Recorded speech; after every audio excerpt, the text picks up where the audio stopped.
Alay, sino ba daring nakapunta na sa piyestahan ng Batanggan nyo? Itaas nyo nga inyong mga kamay. I-comment nyo nga dyan sa ilalim kung nakapunta ka na o naka-attend ka na sa kasalang Batanggan nyo. I dare you, Sir Paul. Sabihin nyo nga pong unang linya na ito sa Batangas accent. Tignan nga natin kung kaya ninyo.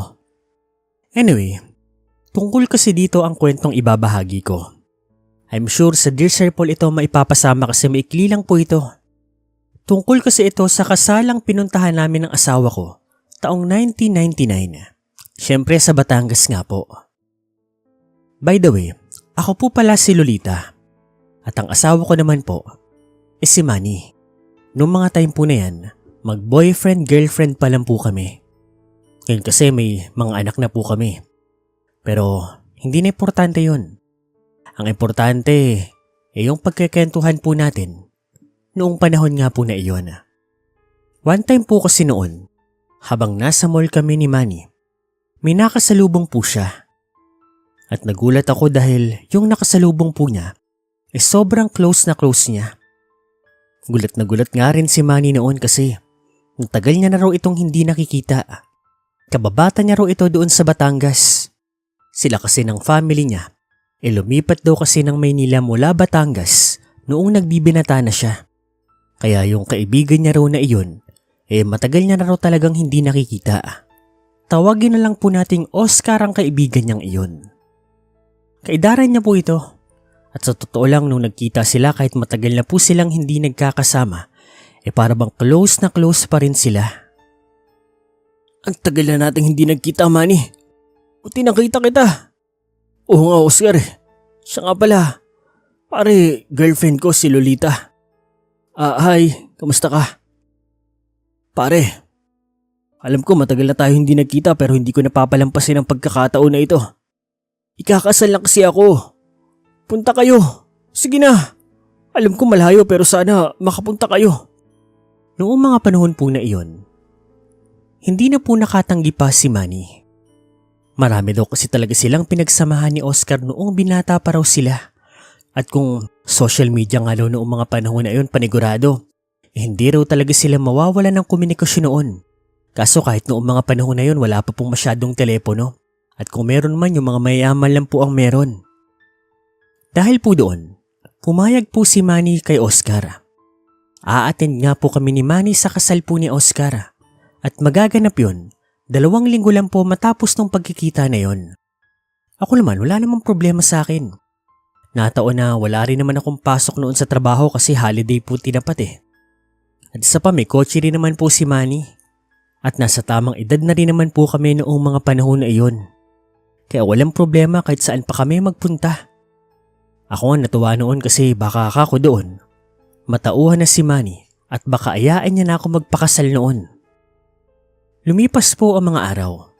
Dumating po ang araw na nagpunta nga kami ng Batangas. Itinuro sa akin ni Manny ang mga lugar kung saan siya nakatira dati. Yung pinagtatambayan nila ng mga barkada niya. Yung bahay po nila noon. Yung mga simbahan at kung ano-ano pa.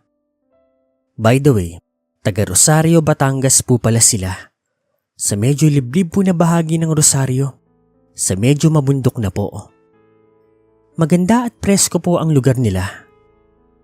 At sa katunayan nga, doon sa simbahan po nila na lumang-luma na, talagang naaantig ako kasi para bang napakaraming history ng simbahan na yun.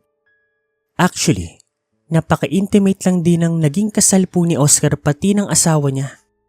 At both families po napakababait. Lalong-lalo na yung napangasawa ni Oscar. Napakaganda nga rin. At noong mga time na yon, nangarap din ako sa sarili ko na sana ganun din na maging kasal ko. So heto na, reception. Doon ako na culture shock. Kung anong simple at intimate ng wedding po nila, ganoon naman kabaliktaran ang reception. Yung reception kasi, doon lang din sa bahay nila Oscar. Napakaraming toldang nakalatag, napakaraming lamesa, napakaraming putahe, napakaraming bisita, napakaraming kumakain. Basta, lahat ng napakarami, nandoon. Yung buong barangay yata, inaimbitahan. Habang kumakain nga kami, napapatulala na lamang ako sa mga nakikita ko. Ganyan talaga ang kasalan dito. Wala kang karapatan magpakasal kapag wala kang kakayahang magpakain ng ganyang karami. Pero marami rin naman babalik sa'yo kasi halos lahat ng tao dito magbibigay ng pera. Sabihin na natin hindi man lahat ng ginastos mo babalik. Sabihin natin lagpas kalahati babalik sa'yo. Ganun kagalante yung mga Batanggenyo. Ako naman, namamangha. Nakakabilib lang talagang iba't ibang mga kasanayan sa iba't ibang lugar. 7:00 po ng gabi. Inuman na po nito. Kaming dalawa ni Manny. Siyempre nakikijoin na rin sa mga nag-iinuman. Maya-maya, habang nagiinom kami, bigla pong may naglapag na mga malalaking mangkok na may sabaw. Si Oscar naman, nagtaka. Oh, saan galing tong mga sabaw? Bagong luto lang to ah. Wala naman akong naalalang nagpaluto ko ng ganito. Ewan ko, nakita ko lang doon sa may kawa eh. Parang bagong luto nga eh. E di dinala ko na rito. Sayang naman eh. Pagkita ko, bulalo ito. Agad naman ako naglaway kasi paborito ko talaga ang bulalo. Agad naman akong kumuha ng kutsara at lalapit na sana ko dun sa mangkok para sumandok. Pero nagulat ako nang bigla kong pinatigil ni Oscar. Lolita, sandali lang ah. Teka lang. Bigla pong sumigaw si Oscar noon. Walang kakain ng bulalo. Sandali! Maya-maya, tumayo po si Oscar. Pumunta sa isang puno ng kalamansi at kumuha ng mga bunga nito. Kumuha rin siya ng kutsilyo. Bumalik doon sa pwesto namin. Humiwa-hiwa siya ng kalamansi at walang ano-ano. Pinatakan niya po yung sabaw ng bulalo. Ako naman, nagtaka. Medyo nainis ako kasi bakit naman ganun? Papatakan niya ng kalamansi yung bulalo di umasim yun. Hindi na magiging masarap yun. Pero laking gulat ko na lamang po nang makita na yung sabaw po ng bulalo. Naging kulay itim. Tapos yung mga karne po ng baka na malalaki ang tipak. Naging iba pong itsura. At yung mabangong amoy, bigla pong bumaho. Naging nakakasuka. Malangsa. Nakakaduwal. Walang kakain sa bulalo. Iyanggaw yan! Bilisan nyo! Hanapin nyo yung nagdala ng bulalo! Nagkagulo po ang mga tao doon. Partikular, yung pamilya po ni Oscar, pati yung pinakasalan niya. Para silang may hinahanap no kung ano. Hanggang sa maya-maya, wala naman silang nakitang tao kung sino. Hinahanap kasi nila kung sino nga ba nagdala ng bulalo. Tapos pinagsama-sama po nila yung bulalo. Isang kawa yun. Nasa mga sandalang yun dahil pinataka na nga po ng kalamansi, ibang-iba na po ang itsura. Doon po namin napag-alaman na binala kaming yang gawin sa pamamagitan ng pagkain ng bulalo. Wala kaming kaide-ideya kung anong mga pinagsasabi nila. Basta napag-alaman po namin na heto palang napangasawa ni Oscar. Merong nagkakagusto raw na isang aswang doon. Obses na obses daw yung aswang na nagkaroon pa nga raw ng mga pag-atake sa kanila. Ang kaso, hindi raw nila ito mahuli-huli o mapatay. Marami na raw albularyo ang pinaghinga nila ng tulong.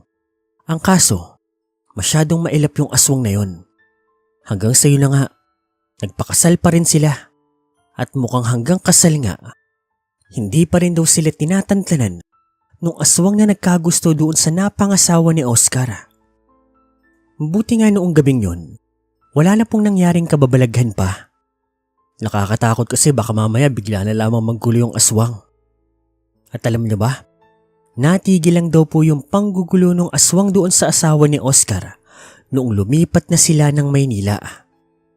At heto, si Oscar pati si Manny, halos linggo-linggo, mga nag-iinom. Paano ba naman? Lumipat si Oscar kung nasaan kami nakatira. Buti na nga lang nandyan si Kumare. Dahil kapag sila nagiinuman, kami din ay nagiinuman. At heto pa, yung panganay kong anak, nagkagusto sa panganay din nilang anak. Ang ending, kami rin pala ang magbabalae. Anyway, hanggang dito na lamang po ang kwentong ito. Kayo, nakapunta na ba kayo ng kasalang Batanggenyo? Comment down below nga.